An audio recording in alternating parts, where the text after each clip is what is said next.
Jemi në stadiumin Dubocica, stadiumi i qytetit Leskovac, që është rreth 50 minuta larg apo 60 minuta, një orë mund të themi, nga qyteti i Nishit, ku zbriti sot ekipi kombëtar dhe tash ndodhet në stadium për stërvitjen e ndeshjes së nesërme për eliminatorët e kampionatit botëror 2026 në Amerikën e Veriut. Çdo gjë është e qetë deri tani, siguria është e lartë që nga aeroporti në hotel, kudo shoqërohet ekipi kombëtar, delegacioni me ushtri dhe me policin, dhe sigurimi është kudo.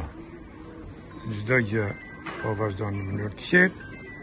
Urojmë që edhe nesër të jetë një gjë e tillë, të jetë një ndeshje e bukur, një ndeshje e fortë dhe të zhvillohet një ndeshje ndryshe nga të gjitha ndeshjet e mëparme që kanë ndodhur midis Shqipërisë dhe Serbisë.